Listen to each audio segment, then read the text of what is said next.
been on the continent. I don't want to speak for Rich. It's not even really something that I've ever thought about.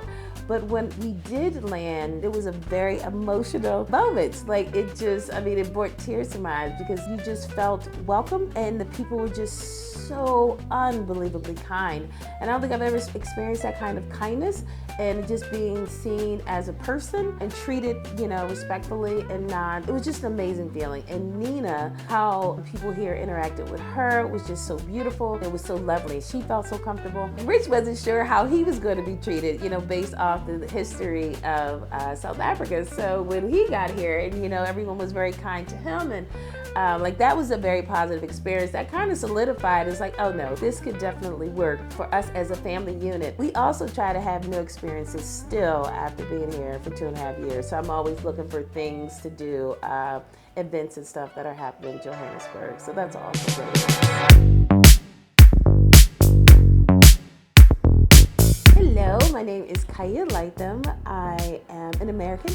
I am currently living in Johannesburg, South Africa with my husband and beautiful daughter.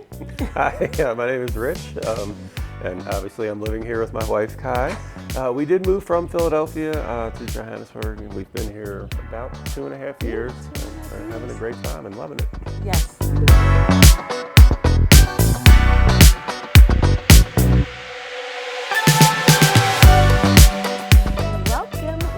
Welcome to our home. So this is I call it our backyard, but it depends on, who you talk to, because we have another separate yard on the other side. But this is our backyard. This is where we usually hang out pretty much all year round, which is probably one of the best things about living in South Africa. You can be outside 365 days a year, which is very nice. And this is where we usually have dinner, if it's just us as a family or if we have friends over. We like to hang out here and have some dinner, which is really nice. When we moved here, this home was partially furnished, but once I got here, there were some pieces that we needed, so I was able to have this little ditty made. And I got these really cool chairs from Facebook Marketplace. So we love it. We love hanging out in this area. And this right here is our favorite part of the house, which is the sunroom. It literally is, I think when we saw the house online, it was one of the reasons why we chose it, because we love this room so much. And this is where we spend most of our time literally, probably most of the day we're sitting out here. So this right here is the sunroom. I could not get over the beauty of, South Africa is so beautiful. Like when we first came, as I mentioned, we came with the Real South Africa. We went on a couple game drives and we viewed homes and we, what did we do? We went to see live music and we got to go to Soweto. So I think we got a full, at least a snapshot of the country. And I was just blown away by the beauty. And I think, since we've lived here, we've obviously gone to other places and it just blows your mind. Like once you get outside of Johannesburg, you feel like you're in a completely different place. It's only an hour and a half, 2 hours away. You feel like you're somewhere else. But I think for me, like I say this after being here 2.5 years, it's like once you get past the quality of life or what, as an American, your dollar being able to stretch further and you having access to a lifestyle that you necessarily couldn't have in America, you stay for the people. And I think for me, the people here they've just been so warm and welcoming. And I didn't realize how much of that mattered. It also is nice to see people with, that are rooted in their culture. Like it's just, and sometimes it actually makes me a little sad because, I always wonder like what if Black Americans weren't taken away from the continent, like, who would I be? So I think even though things are challenging here for, Black South Africans, I think there's so much that they could be, there's so many rewards in being connected to who you are and your culture. Because once that's stripped away from you, it's, trying to find your place in society or the world. For me, I struggle with, like, America never, ever felt like home to me. It never felt, I never felt connected to it. So it was very easy for me to leave. So when you come here and you see these people that embrace their culture and they share it with you and they're proud of it, it's just a beautiful thing to see. My first impressions on getting here, like it's difficult for me to kind of articulate that. I didn't have a lot, I mean, outside of our research, I didn't have a lot of knowledge of what was here, what South Africa was about. So I kind of came to it open, trying to learn as much as I can. And you know, as we've touched on, I think that the people were great, the warmth, the general, at least from our experience, like treatment of ease, like folks are very warm and welcoming. That's a stark contrast to how most folks are in our section of the States. Yes. Like, you know, when you're out and about, you don't get a lot of warm greetings and things like that. But yeah, so it's like just coming to it open, trying to learn as much as I can. It's been a great experience. Having spent a lot of my time in the same areas of the States, the one thing that was like personally a little weird for me was like, I'm not going to know where anything is. Oh yeah, I'm not going to know how things work. So Right. that was, you know, the one part that, you know, it's like while I'm open, I was kind of like a little apprehensive about, oh, I'm not sure where everything is or how it works. But that's part of the great experience about traveling and about seeing new things and going to new places that, you know, you do get the chance to learn and explore. And, you know, it's been awesome.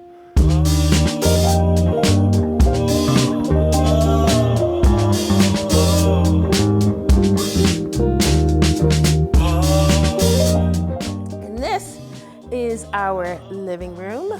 We do a lot of, unfortunately, TV watching and a lot of YouTube watching. So this is our living room.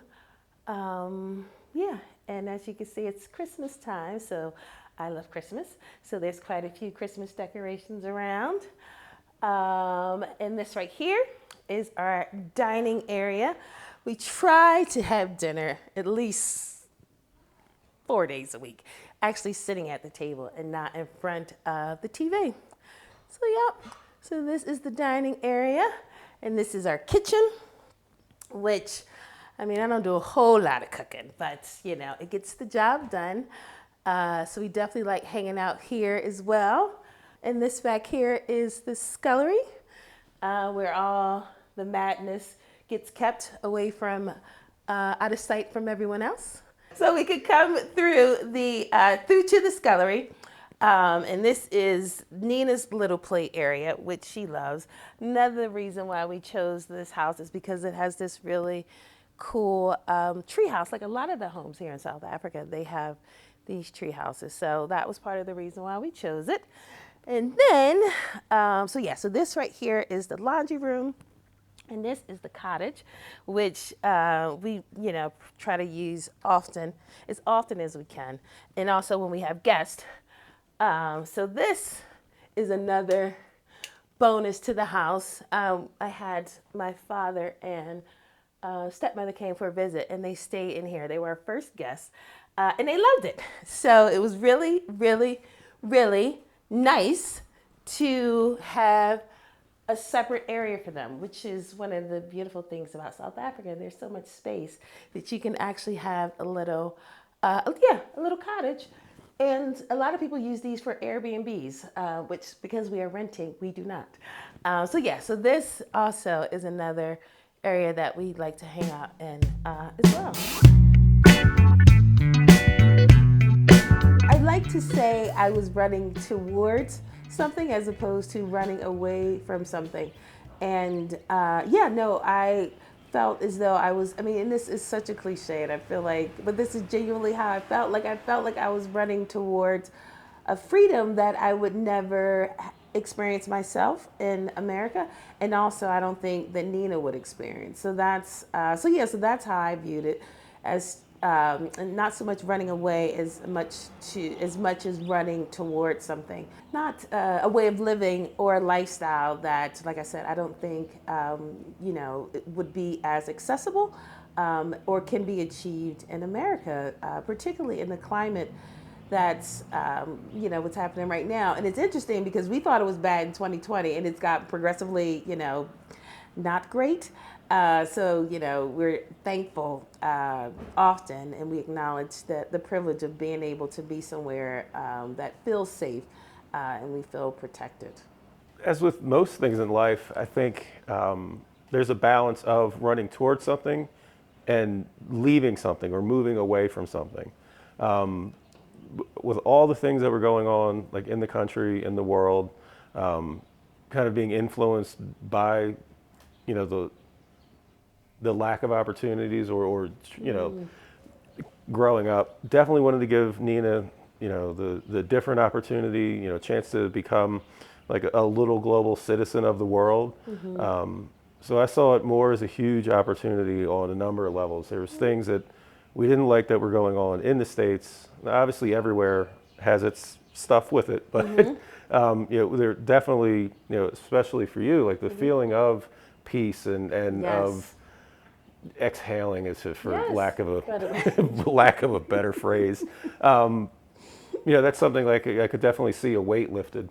Yeah. Yes. So yeah, like to have the opportunity to kind of embrace that for a period of time, I think was so valuable. Yes. So we definitely did what we had to kind of make that come to fruition. And for us, like we said, like the pandemic was sort of the wake up call. Yes. Like all of these other things had been happening through life, Right. and just at least I was conditioned to say, hey, you go out, you're supposed to do this, you work at this, you put your time in, and then you can, Right. And do what you want or reap the enjoy life, rewards. or Yes. When you're 70. yeah. But like during that time, it's like you actually sat back to think, like, hey, stuff's changing. I don't necessarily have to follow this script or get That's stuck right. in that track. And there's so much value to this other thing that we should definitely explore it. So. Yeah.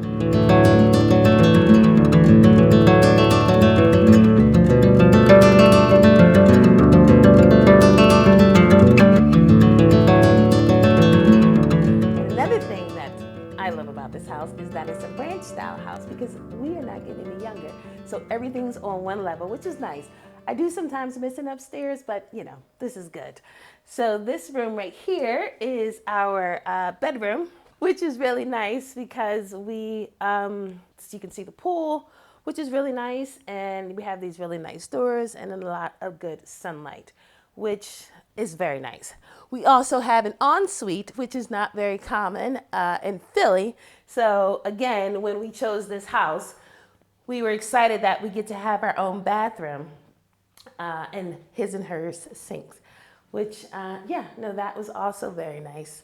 And all the perks of being in South Africa. So this is Nina's room, which she loves.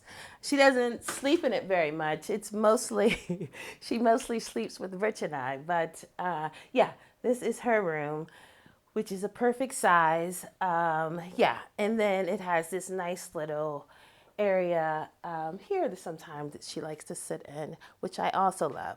I would shoot some content out here when we first moved here. I don't do it too much anymore, but so this nice little area over here. This is her sweet little room, plenty of closet space, which I love. This is a small room, but it's it's perfect for a 7-year-old.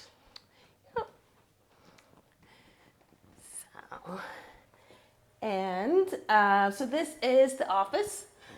Rich and I both work remotely, so this is where we do some work on the laptop. This is also another great room. Yep. And then there's a nice little bathroom, which is also very nice to have. When you're working, so you don't have to leave and go outside and use the main bathroom. But yeah, so this is a nice bathroom off of the office area. Yep. And then the last area is the other bathroom. I mean, it's just another bathroom. Again, coming from Philadelphia, we had one bathroom. So to go from one bathroom to two is very, very, very nice. So, yep. So that is our humble abode. We love it. We've been here for 2.5 years. and it definitely feels like home.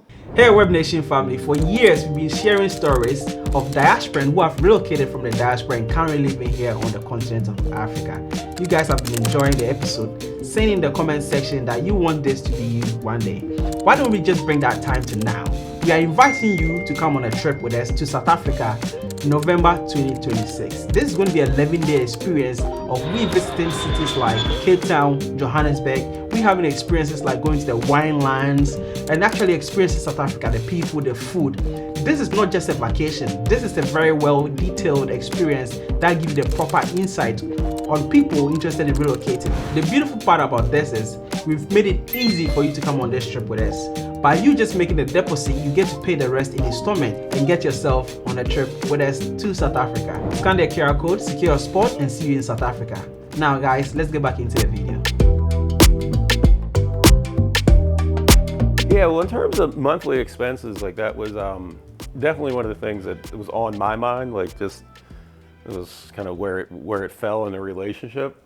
So looking to move, it's like everyone's, oh, the dollar's so strong, which it is. But I'm always like, okay, well, what's the exchange rate doing? Like, let's not put ourselves in a position where, you know, it'll be an issue if things flip. Yes. So Unbeknownst to us what was going to happen 3 yeah, years later. yeah. So you never know. So we try to keep everything about the same. So, you know, we're renting the place here. It's roughly $1,800 a month with the trash and water included in that. And separately, we pay our own electricity.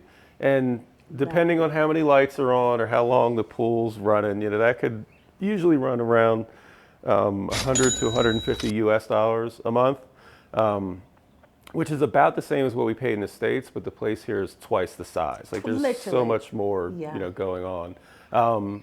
And then the only other difference would be, you know, we use the cooking gas, so the propane, and that's a nominal fee. You know, you get a tank every few months, and that's like 300 Rand, which is like 16 bucks.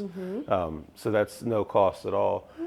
Where in the States, you know, we would have, you know, heating bills, you know, that would be several $100s a month. So coming over here, it's been a lot less expensive as far as utilities and things like that.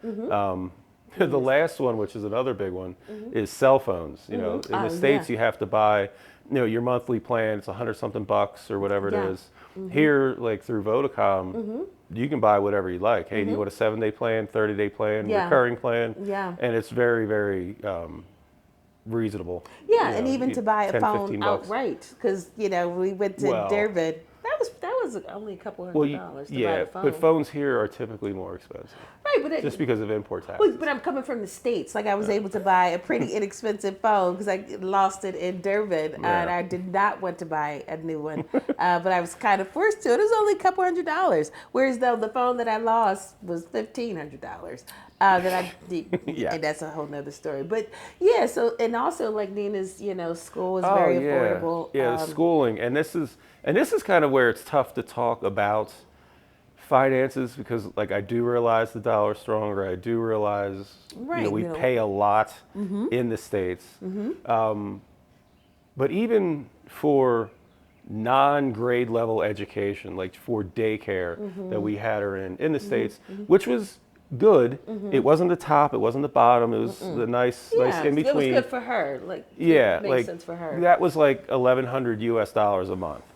Her school here is somewhere, it's about a third of that monthly, which to us is like a huge saving. For what she gets, she's getting so much more, and the level of education, the level of even the I'm drawing a blank on what do you call the extracurricular activities, all that.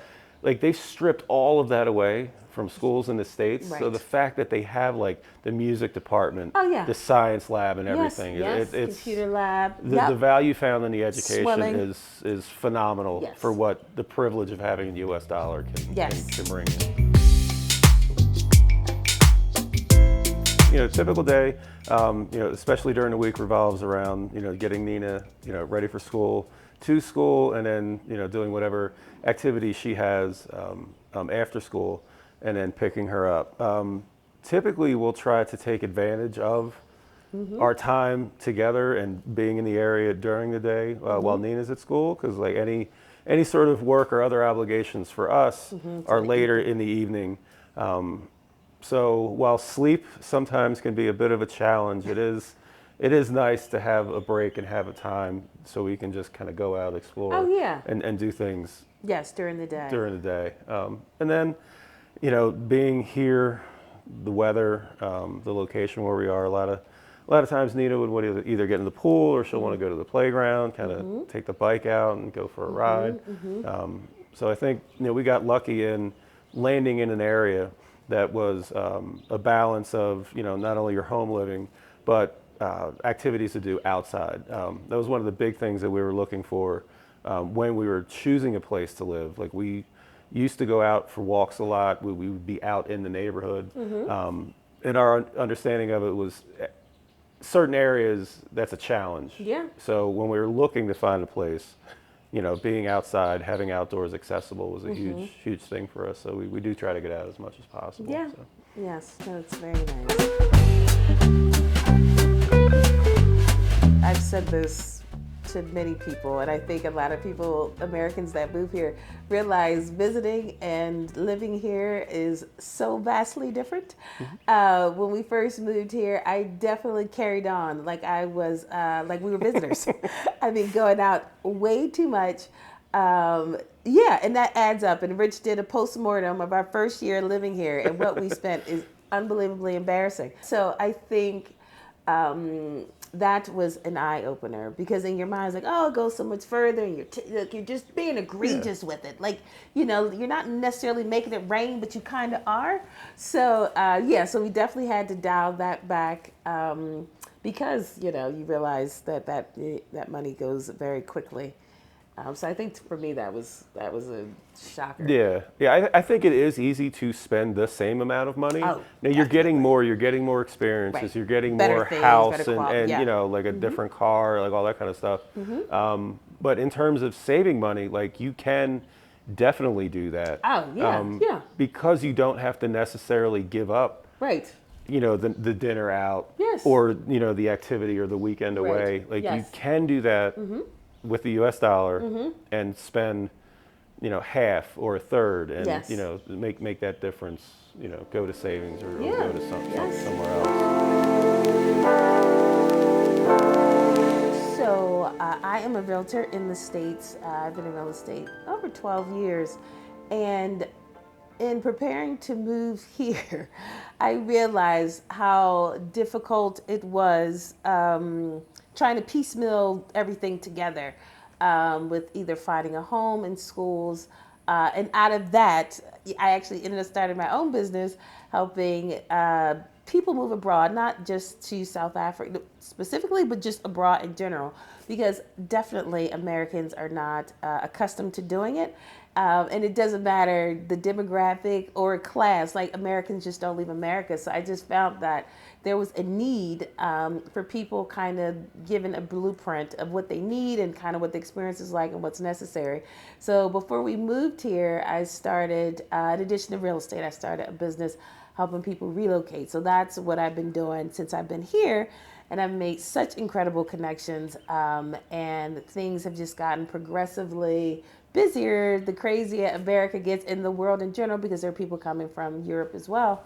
The more people are interested in coming here. So I, as of late, decided to focus on helping people relocate to South Africa specifically, because obviously I can speak to things in real time and you have connections, on the ground. So that's what I have been doing. So I do real estate in the States. And then I also have my own business of helping people relocate abroad, but now focusing on South Africa. So in terms of earning income, we're pretty much in the same position as before. So when we were exploring where to go and what to do, there was some reluctance on my part to say, this is going to be a permanent move. We're going somewhere forever. Let's cut all ties with the States and just make the jump. I was reluctant to do that. Twofold. One, I was just reluctant. It was a new thing for me, but two, values of stuff in our area, property and other assets and things were on the rise. And I'm like, this is going to keep going up. Yeah. Let's not cut ties with it. So leveraging, the assets and investments that we had in the States is how we were able to get over here. And we've held on to that, and things have gotten better on the state side. So we've been able to leverage that to kind of make it work. And then, as far as work, like I've been doing some consulting here and there, trying to work the hours in the States is difficult, and it's kind of hit or miss in terms of timing of work and things like that. But that's, a challenge that has to be navigated. But I think with the flexibility of the budgeting here and the value that we found here, it's well worth the sacrifice or a little extra stress on that front. Yes. But I think overall, dollar for dollar, like I would definitely say I feel more free here, obviously because of the privilege of the U.S. dollar. Yes. But there is sort of like an apprehension of like, hey, that resource is elsewhere, and there's that disconnect. Yes. I would love to be able to find more opportunities here to kind of have more recurring resources kind of where we are located. Oh, 100%. Yeah, so. Yes, but that also, speaks to the whole visa thing. Like, there's so, I think long term or hopefully in the immediate future, will be permanent residencies, a permanent residence. So that opens it up to you finding opportunities here, because there's so many opportunities here. There are so many. There's so many connections that we've made. So I'm looking forward to that. So hopefully once we get over that hurdle of being able to work here, I think that because, people, whatever the American, people tend to want to have connections to that, I think will serve us. And then kind of like the circles that we move in. So I think once we're able to get permanent residency and being able to make things work here in the same time zone is, I think, ultimately what the end game is. I think, if I'm being honest, because we are, and I feel so uncomfortable when people say it's like, oh, well, you're in this top percent of, this is you're moving in a class that, we would have been considered middle class, upper middle class in America. But here we're not that, like you're, in the top percent. So I think what that does is it gives you access to people and things, and also being American, that you wouldn't necessarily have access to in the States, because you wouldn't be moving in those circles. And I just find myself in environments or meeting people that either, have their own business, or they want to, want some sort of connection with America, or like, like people are very interested in trying to create something once they realize that, you're coming from the States. So like we say, you want to be able to leverage that. But yeah, like there's so many things that I see here that I would love to take back to the States. And I don't know about vice versa. Like there isn't, like I just see so many things that work well here that I think people in the States can benefit from. So I'm always looking at it from that, looking at it that way. As opposed to bringing stuff here. Because I feel like, South Africa pretty much, I don't want for anything necessarily. Living here, like I don't feel like I've lost anything, but I do see so many things here that I think could serve America very well. Yeah. I think it's like a different mentality. I think, at least from my experience in the States, a lot of it is like, hey, you work hard, you go to this company, you climb a ladder, like that's how, you provide and make it. Like, right. But here, I think a lot more people are like outside the box thinkers. Like they're like, oh, hey, here's an opportunity. Let's start this business. So I think that's at least in the circles that we've been in, like a stark contrast to the view of the world. And that kind of like goes back to the view of everything. Like how you. Yeah. No, I haven't been around this many people that own their own businesses. For the most part, everybody, I feel like most everybody here they're in finance of some sort, or they have their own business, or multiple businesses, or they're trying to create businesses. So it just feels like the opportunities to start something here is greater, and you have access to people that either are like-minded or they're interested in trying to help you facilitate this thing. So, so no, it's the opportunities here are here for sure. Yeah, so with Nina, I think to me, that's been the greatest success, like how she has grown and matured. Because Nina, she was a COVID kid, and I think those kids, like I think their experience of the world, was a little different than normal kids that could go outside and play. Like we took COVID very seriously, so we were in the house, or just we, didn't travel or do anything for 2 years. So all that she knew was Rich and I. And by the time that, we did get her back in daycare, like she was just and I think this is her personality in general, but she was just a very, very shy kid. And she, like all she knew was Rich and I. So where we decided we were going to send her to school was so important, and how she was going to adjust because, with her being so shy. And once we chose the school, to see her evolution from where she started compared to where she is, like anytime we question if we made the right decision, which for me, I rarely do. I always look at her and just see who she has become as a person. And we just had a conversation. We went out with friends about a couple weeks ago, and we would talk about like how shy Nina was, and they said they couldn't imagine Nina being shy because every time they see her, she's so outgoing and she's so friendly. And it was so beautiful to hear, because you don't know how your kid is when you're not around. So when they said that, I'm like, we really this has been, I think, the best environment for her, because she can be her entire whole self. She doesn't have to, so she's just, and the mixture of people and cultures here, I think also makes it a little easier with her being a mixed race little girl. There's, a lot of people that look like her. They, have their own category, but she can see herself in other people, which I didn't realize, this is ignorance on my part.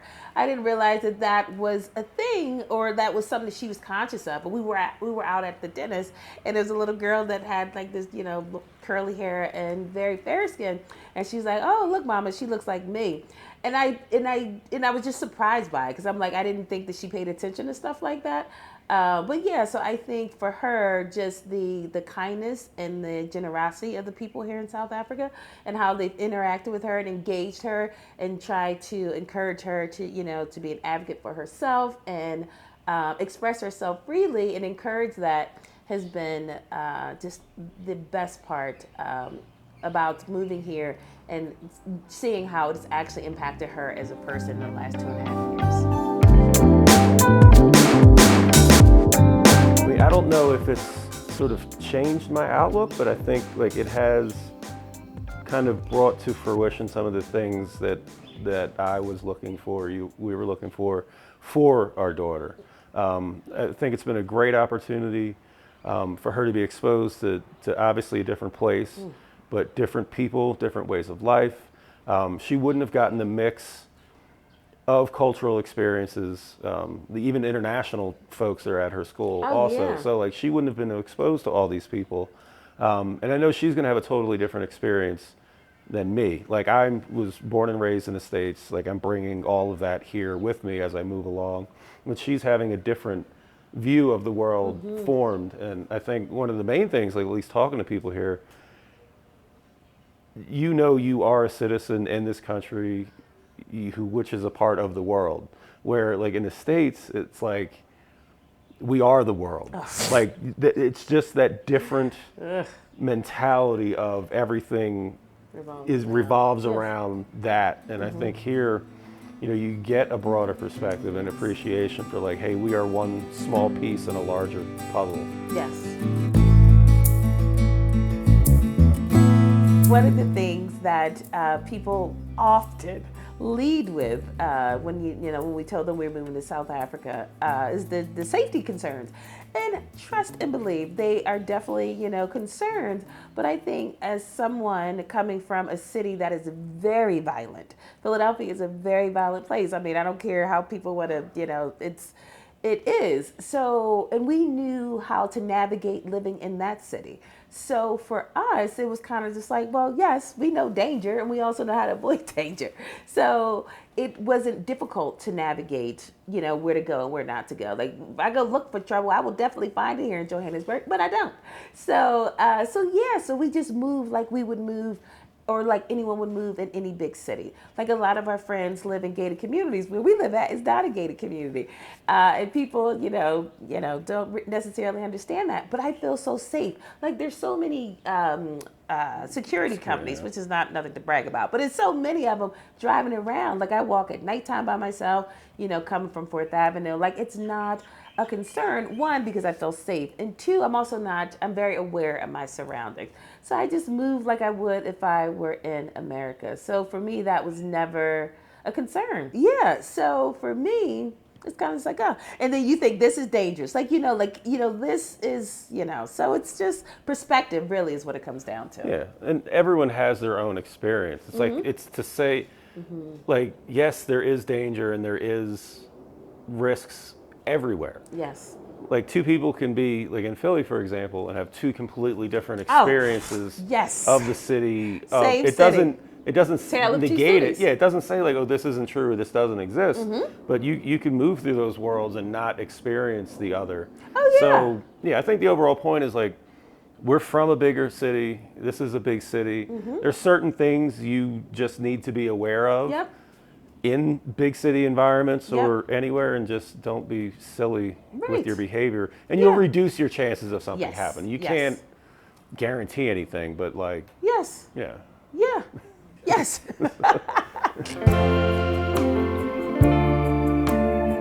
When we first got here, I think my focus was building community with other American expats or immigrants that have moved here. That was my focus. It's like, oh, I need this group of people around me in order to transition into this place. And I think fast forward 2 years, it's like, oh no. You definitely want to build community with people that are from here. And I didn't realize how important that is. Like it really, really is. One, because Americans, unfortunately, it's a very transient community. Like people that, they come and they go. So you make these friendships and then next thing you know, they're moving back to, America or wherever they came from. So being rooted here involves connected with people from here. And I do have to say that the only reason we have friends that are not Americans is because of Nina's school. Like if we did not have her school, it would be very difficult. I mean, you could do it, but it would be very difficult to make connections. Like most of our good friends are literally the parents of Nina's friends. And then it's kind of expanded outside of there, but connected with people from here, you get to learn the culture. And South Africans are so welcoming. They bring you in. And next thing you know, your family, you get to meet their family. And it just kind of literally grows out from that. And I think that was kind of like the last puzzle for us, or for me, assimilating here was kind of like, oh no, we have friends. We get to learn about the culture. They get to tell us things that we didn't know. Like we're constantly learning. There's, in addition to South Africans, we've also met other really good friends from other countries, and you get to learn about their culture. But it's just been, so for me, knowing people here and connecting with people that are from here, I think is more, you get more value out of doing that than kind of surrounding yourself with people that, that is familiar to you. Like it definitely is nice to tap in, every once in a while. But for me, connecting with people from here and learning just the history and about them has been more rewarding, I think, than anything else. And I think it's so important.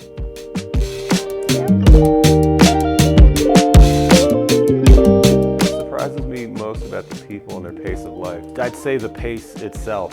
I mean, that coming from Philly, like that northeast corridor of the US in particular is very fast paced, very demanding, very do it now or get out of my way sort of thing. And I, even now, like I still have that internal clock. Yes. And I have to kind of fight against that. It's like, where am I going? Like, what is actually happening now that I'm like in such a rush? Yes. So that's taken a bit of getting used to.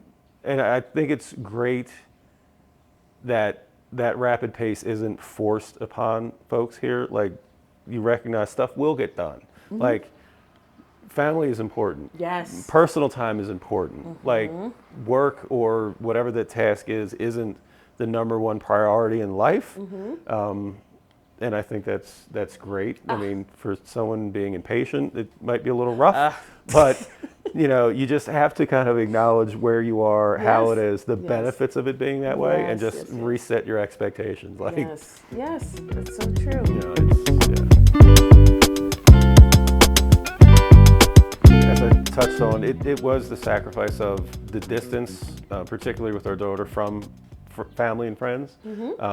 That was the biggest sacrifice. Another one would be, as I mentioned, I was following along, that classic trope of, you get the job with the company, follow the, like that line of thinking and way of life was, difficult to kind of break out of and break away from. But being here, giving our daughter a better experience or a better perspective on the world and on life, I think has been so valuable. With the privilege of the dollar, like we've been able to get her different, school experience and things that, we wouldn't have been able to give her without dramatic sacrifice in the States. That's right. And I think like just emotionally, like there's been a weight lifted just from daily activities. Just because the nature of each environment and the histories of those environments. I do find, since, they always say like, parents, like, you learn, through your kids' eyes, like you see, you're opened up. Yeah. But I'm literally learning this world also with her. So I think it's given me a much greater appreciation for how she's looking at things. And I'm taking more time explaining things, not taking things for granted. Oh, this is how it is. That's just this. Right. I'm just like, oh, well, this is new to me also. So I'm conscious of like that learning experience. So I'm trying to like impart more of that on her as we go along. Yeah, we are learning together, like right down to the bugs. Because most of these bugs we cannot identify. So we're always learning together, So no, that is very true. Yeah. Yes, we're experiencing this all together. And with indoor-outdoor living, it's always exciting when something new, even after a year or two, flies in the house. In here. So, yes. Like, huh.